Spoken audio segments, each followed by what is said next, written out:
আসসালামু আলাইকুম রহমতুল্লাহি ওবরকাতুহু। সম্মানিত দর্শক, বিএনপিকে আপনারা কিভাবে চিন্তা করছেন বা বিএনপির অভ্যন্তরীণ অবস্থা কি? এই দলটির নেতৃত্বের মধ্যে কি কোনো হানাহানি, কোনো বিভেদ, কোনো বিসংবাদ এটি রয়েছে কিনা?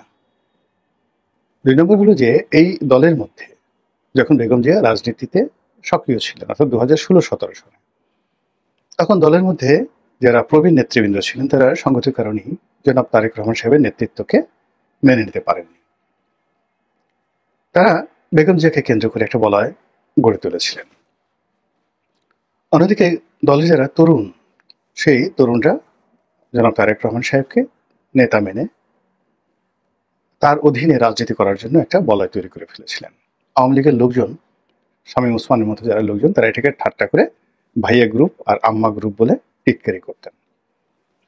বেগম জিয়া যখন জেলে গেলেন, তখন পুরো রাজনৈতিক যে নেতৃত্বটি, সেই নেতৃত্বটি পরিবেশের কারণে হোক, পরিস্থিতির কারণে হোক, জনাব তারেক রহমানের কর্তৃত্বে চলে এলো এবং জনাব মওদুদ আহমেদ সাহেবের মতো মানুষ, এম কে আনোয়ার সাহেবের মতো মানুষ, তারা সেই জেলখানাতে গেলেন, অসুস্থ হলেন, মারা গেলেন। এরপর অন্যান্য যারা সিনিয়র নেতৃবৃন্দ রয়েছেন, আমি যারা জীবিত আছেন তাদের কারো নাম বলবো না, তারা বিভিন্নভাবে দলের ভেতরে বাইরে কোণঠাসা হয়ে পড়লেন এবং এখানে দলের যারা তারেক রহমান সাহেব পন্থী তরুণ তুর্কি, তারা এখানে তাদের চেয়ে একটা আপার গ্রেডের যারা লোকজন রয়েছেন, তাদেরকে এমপাওয়ার্ড করে পুরো দলটাকে যেভাবে চালালেন, সেক্ষেত্রে সেই যে ২০১৮ থেকে একেবারে আজ অবধি বলবো না, ঠিক আগস্ট মাসের ৫ তারিখ পর্যন্ত এই দলের মধ্যে কোনো বিভেদ, বিসংবাদ, গ্রুপিং ছিল না। জনাব তারেক রহমান সাহেব সকাল বললে সকাল, বিকাল বললে বিকাল। তিনি যদি কারোর প্রতি আশীর্বাদ বর্ষণ করতেন, তার জীবন ধন্য হয়ে যেত। তিনি যদি কারোর প্রতি বিরূপ হতেন, মুখ ফিরিয়ে নিতেন, তার জীবন হারাম হয়ে যেত। তো সেক্ষেত্রে অনেক লোক তার আনুকূল্য পাওয়ার জন্য, তারপরে তার যাকে বলা হয় সাক্ষাৎ লাভের জন্য, অ্যাক্রেডিটেশন লাভের জন্য মানে বিএনপির অনেক বড় বড় নেতা লন্ডনে গিয়েছেন, দিনের পর দিন অপেক্ষা করেছেন, তারপর দেখা করতে পারেননি। দেখা করতে পারেননি, তারা ফিরে এসেছেন, আবার ১ বছর পরে আবার চেষ্টা করেছেন, ৬ মাস পরে আবার চেষ্টা করেছেন। হয়তো ৬ মাস পরে দেখা গেল যে তিনি হয়তো তাদের কারোর সঙ্গে একটু কথা বলেছেন, অমনি তার জীবনে একটা জান্নাতি পরিবেশ চলে এসেছে। এই গেল এক। অন্যদিকে কিছু নেতৃবৃন্দ যারা রয়েছেন, নাম বলবো না, তাদেরকে জনাব তারেক রহমান সাহেব পার্মানেন্টলি একটা মাইনাসের খাতায় ফেলে দিয়েছেন ২০১৮ সন থেকেই। এবং এই মানুষগুলো প্রাণান্ত চেষ্টা করছেন বিভিন্নভাবে জনাব তারেক রহমান সাহেবের সঙ্গে একটা সুসম্পর্ক স্থাপন করার জন্য, কিন্তু তারেক রহমান সাহেব তাদের দিকে ফিরে তাকাচ্ছেন না। পলিটিক্যালি একটা গ্রুপ। আর অন্যদিকে মেধা ভিত্তিক যে গ্রুপটি রয়েছে, ইন্টেলেকচুয়াল একটা গ্রুপ আছে, সেই গ্রুপটি এই আগস্ট মাসের ৫ তারিখে তারেক রহমান সাহেব থেকে এবং বিএনপি থেকে বলতে গেলে মুখ ফিরিয়ে নিয়েছে। তারা অনেকে ডক্টর মোহাম্মদ ইউনূসকে সমর্থন দিচ্ছেন, সিনিয়র লোক এবং দীর্ঘদিন জিয়াউর রহমান সাহেবের সাথে যারা রাজনীতি করেছেন, ডক্টর মোহাম্মদ ইউনূসকে তারা সমর্থন দিচ্ছেন টেলিভিশনে গিয়ে একদম প্রকাশ্যে। আরেকটি গ্রুপ জামাত, হেফাজত, এনসিপি তাদেরকে সমর্থন দিচ্ছেন এবং এখানে মানে মানে আওয়ামী লীগের মেধাভিত্তিক রাজনীতিতে একটা সর্বোচ্চ স্তরে যারা ছিলেন, তাদের সাথে কম্পিট করার মতো যে সমস্ত লোকজন বিএনপিতে ছিলেন, বুদ্ধিভিত্তিক ক্ষেত্রে সাহিত্যিক, সাংবাদিক, অধ্যাপক থেকে শুরু করে যারা আছেন পেশাজীবী, তারা এখন তাদের যে শীর্ষ যে গ্রুপটি বেগম জিয়া কেন্দ্রিক ছিলেন, তারা সবাই এখন উল্টো সুরে কথা বলছেন। এর একটা, আপনি এটাকে বিভেদ বলেন, বিসংবাদ বলেন, যা কিছু বলেন, এটা দৃশ্য। যদি বিএনপি করেন, এই সমস্যাটা কগনিজেন্সে নিতে হবে।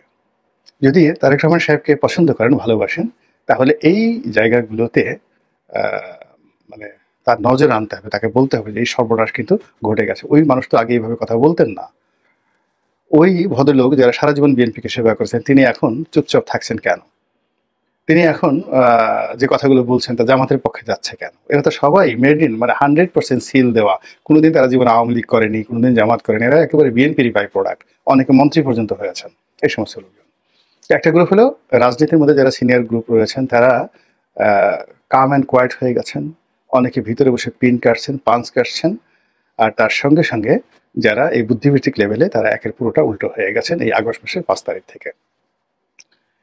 এর বাইরে যে জিনিসটা দেখা যাচ্ছে সেটি হলো জনাব সালাউদ্দিন সাহেবের আগমন, ইন্ডিয়া থেকে আগমন, নেতৃত্ব গ্রহণ এবং তার যে মুভমেন্ট।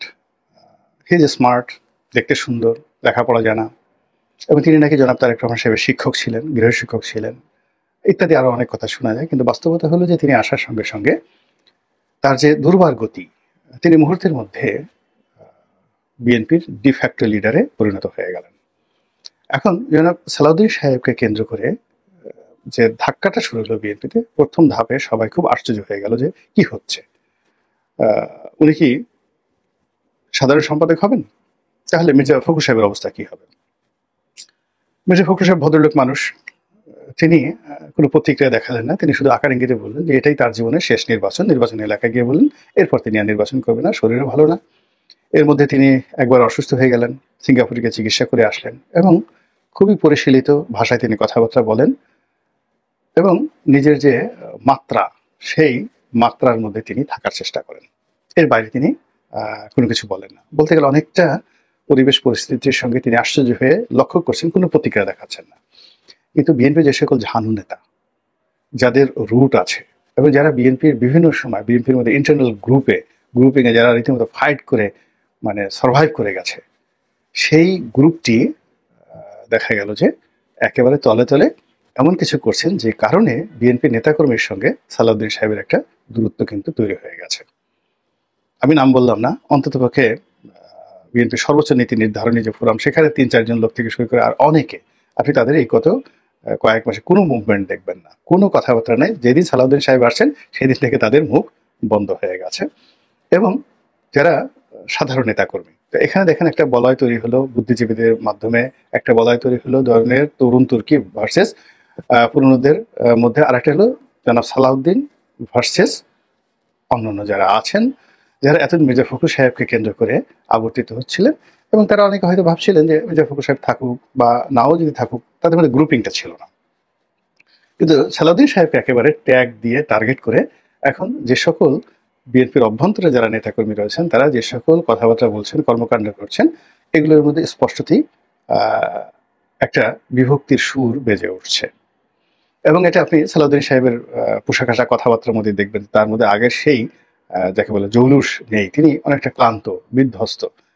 যে সকল কথাবার্তা শুনছেন বা যা কিছু ঘটছে, তিনি না পারছেন বলতে, না পারছেন সহ্য করতে, এবং তিনি বলতে গেলে অনেকটা নিজেকে অনিরাপদে মনে করছেন। আমি দেখলাম যে যমুনাতে তিনি সর্বশেষ যখন দেখা করতে এলেন, তিনি তার নিজস্ব প্রাইভেট সিকিউরিটি বাহিনী নিয়ে এলেন।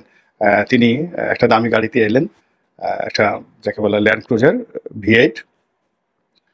তারপর তারকে আবার প্রোটোকল দেওয়ার জন্য সেই অনেকগুলো লাইট, টর্চ লাইট জ্বালিয়ে জ্বালিয়ে 20-25 জন বা 10-12 জনের এরকম একটা ওয়াগনে করে তাকে সিকিউরিটি দিয়ে যেভাবে আনা হয়।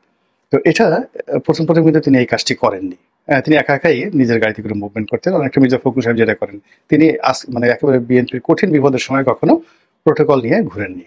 তো প্রোটোকল নিয়ে সাধারণত ঘুরতেন হলো আব্দুল আল মিন্টু সাহেব। তো এখন আব্দুল আল মিন্টু সাহেব সেই প্রোটোকল নেন না এই আগস্ট মাসের 5 তারিখের পরে। কিন্তু আওয়ামী লীগের জমানাতে তিনি কিন্তু সামনে পিছনে 4-5টা গাড়ি নিয়ে তিনি কিন্তু সবসময় মুভমেন্ট করতেন, ঢাকার বাইরে গেল। তো যাই হোক, যে কাজটি সালাউদ্দিন সাহেবকে আমি দেখলাম যে অতি সম্প্রতি তিনি শুরু করেছেন, এটা এক ধরনের ইনসিকিউরিটি বোধ থেকে হতে পারে, অথবা নিজেকে অধিক গুরুত্বপূর্ণ বা ভিআইপি দেখানোর জন্য হতে পারে। What ever maybe it happened, এই ঘটনাটা ঘটে গেছে। তো এর মধ্যে যে কাজটি করা হচ্ছে সেটি হলো যে জনাব সালাউদ্দিন সাহেবকে রয়ের এজেন্ট, তারপরে শেষে ইন্ডিয়ার দালাল, আওয়ামী লীগের দালাল, এস আলমের পেইড ম্যান, এস আলম থেকে টাকা নিচ্ছেন। তারপরে তিনি পুরো কক্সবাজার চট্টগ্রাম বেল্টের যত রকম চাঁদাবাজি আছেন সব চাঁদাবাজি তিনি নিয়ন্ত্রণ করছেন। এবং ওখানে যে আন্ডারওয়ার্ল্ড রয়েছে, কক্সবাজার কেন্দ্রিক যে আন্ডারওয়ার্ল্ড রয়েছে, সেটা ইয়াবা থেকে শুরু করে ফেন্সিডিল থেকে শুরু করে, মানে ওনার মতো একজন ভদ্রলোক শিক্ষিত মানুষকে হেয় করার জন্য, ছোট করার জন্য যে ধরনের কথা বললে ওনার মনে আঘাত লাগবে যে ফেন্সিডিল ব্যবসার সাথে সালাউদ্দিন সাহেব জড়িত। ইয়াবা বদি যে কাজটা করতেন সেই ইয়াবা ব্যবসা এখন তিনি দেখছেন। চিংড়ি ঘের থেকে প্রতিদিন তিনি সেই চাঁদা নিচ্ছেন।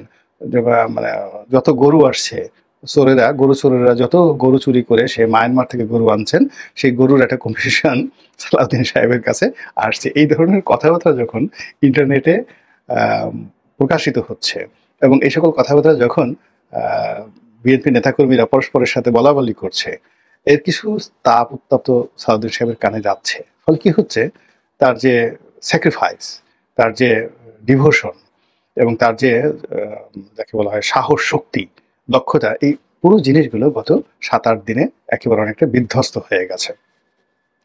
তখন এই যে একটি অবস্থা সালাউদ্দিন সাহেবকে নিয়ে যে শুরু হলো, এর মধ্যে কিন্তু এই ইশাক সাহেবের যে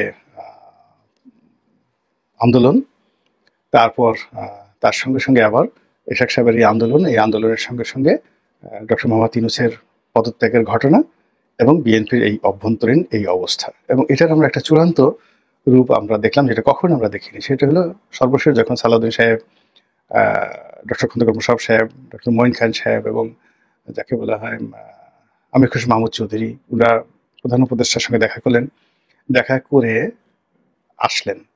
এবং এখানে সাধারণত অতীতে সবসময় একজন কথা বলেছে, যিনি টিম লিডার তিনি কথা বলেছেন। একসাথে দুজন কখনো কথা বলেন, এবার দ্বিতীয় জন যদি কখনো কথা বলেন তাহলে প্রথম জন চুপ থাকেন, তৃতীয় জন চেষ্টা করে না। কিন্তু এখানে যে জিনিসটা হলো, সালাউদ্দিন সাহেব কথা বলার চেষ্টা করেছেন, খসরু ভাই কথা বলার চেষ্টা করেছেন, মঈন সাহেব, ডক্টর মঈন সাহেব কথা বলার চেষ্টা করেছেন, খন্দকার মোশাররফ সাহেব প্রথমে কথা বলার চেষ্টা করেছেন এবং পরে তার কথার মধ্যে যখন যখন অন্যরা কথা বলার চেষ্টা করলেন, তিনি ভীষণ রকম অপমান বোধ করে একেবারে মাথাটা নিচু করে রাখছিলেন। এটা কখনই তার জীবনে ঘটেনি। এর কারণ হলো তার যে নেতৃত্বটা, তার যে গুণাবলীটা, তিনি সবসময় একটা গ্র্যান্ড লিডার হিসেবে নিজেকে তিনি প্রতিষ্ঠা করে ফেলেছিলেন। তার সামনে রুহুল কবির রিজভী সাহেবও কথা বলতে পারেনি, তিনি বরং রুহুল কবির রিজভীদের সবাইকে ধমক দিয়ে কথা বলতেন। কিন্তু এখানে এসে দেখা গেল যে তিনি অনেকটা নিশ্চুপ হয়ে গেছেন, বয়সের ভারে নুজো। আবার মঈন সাহেব যখন কথা বলেন, আপনার মনে আছে একবার মঈন সাহেব যখন মন্ত্রী ছিলেন, কি একটা বিষয়ে পরিকল্পনা মন্ত্রী ছিলেন, তিনি খুব বিরক্ত ছিলেন। তিনি একটা সরকারি ফাইল, মানে অন্য একটা মন্ত্রণালয়ের ফাইল তিনি একটা প্রকাশ্যে ছুঁড়ে ফেলে দিয়েছিলেন। তো এরকম মানে অনেস্ট, তার সঙ্গে সঙ্গে তাদের রাগ এবং ব্যক্তিত্ব সবই কাজ করে। কিন্তু ইদানিং এসে পুরো যে জিনিসটি ঘটছে, এতে করে আলটিমেটলি তারেক রহমান সাহেবের প্রতি যে দলের অনাস্থা, সেই অনাস্থাটা কিন্তু চাঙ্গা হচ্ছে। এখানে মূলত রিজভী সাহেব বা সালাউদ্দিন সাহেব, তারা তো আসলে এখানে নিজেদের কোনো এজেন্ডা বাস্তবায়ন করছেন না। আপনি তারেক রহমানের ছায়া যদি দেখতে চান বাংলাদেশে, তাহলে রিজভী সাহেবকে দেখতে হবে আর সালাউদ্দিন সাহেবকে দেখতে হবে। তারেক রহমান সাহেবের ছায়া যদি আপনাকে বাংলাদেশে দেখতে হয়, তাহলে আপনি সেই বকুল নামক একজন যুবনেতা আছেন, তার দিকে তাকাতে হবে। তিনি যা কিছু বলেন করেন সবই তারেক রহমান সাহেবের হুকুমে করেন। সুলতান সালাউদ্দিন টুকুর কথা চিন্তা করেন, তিনি তারেক রহমান সাহেবের ছায়া। তিনি আপনি যদি মীর হেলাল সাহেবের কথা চিন্তা করেন, তারেক রহমান সাহেবের ছায়া। তো এখন এই সকল মানুষদেরকে নিয়ে যদি কেউ ট্যাগ দেয় এবং তাও যদি বিএনপির লোক হয়, তাহলে সেক্ষেত্রে তারা সরাসরি চ্যালেঞ্জটা তাদের যে সুপ্রিম লিডার, সেই সুপ্রিম লিডারের দিকে ঠেলে দিলেন, যেটি আগস্ট মাসের 2024 সনের আগস্ট মাসের 5 তারিখের আগে কল্পনাও করা যেত না, যেটি এখন ধীরে ধীরে বিস্তার লাভ করছে। এখন এটা কি চাণক্য নীতির কারণে হচ্ছে? এটা কি নিজেদের অভ্যন্তরীণ যাকে বলা হয় স্বার্থের সংঘাত, নেতৃত্বের দ্বন্দ্ব ইত্যাদির কারণে হচ্ছে? এটি কি যাকে বলা হয় জনাব তারেক রহমানের দৃষ্টি আকর্ষণ করা, যে তার সাথে আমরা শক্তিশালী, আপনি যাদেরকে পছন্দ করেছেন আমরা তার চেয়ে অনেক যোগ্যতা সম্পন্ন, এই জিনিসটা প্রমাণ করার জন্য? নাকি এখানে দেশি বিদেশে অন্য কোনো চক্রান্ত রয়েছে? ঘটনা যাই হোক না কেন, বিএনপির উচিত এই বিষয়গুলো নিষ্পত্তি করা। মহান আল্লাহ আমাদের সবাইকে হেদায়েত দান করুন এবং হেফাজত করুন। আসসালামু আলাইকুম রহমতুল্লাহি ওয়া বারাকাতুহু।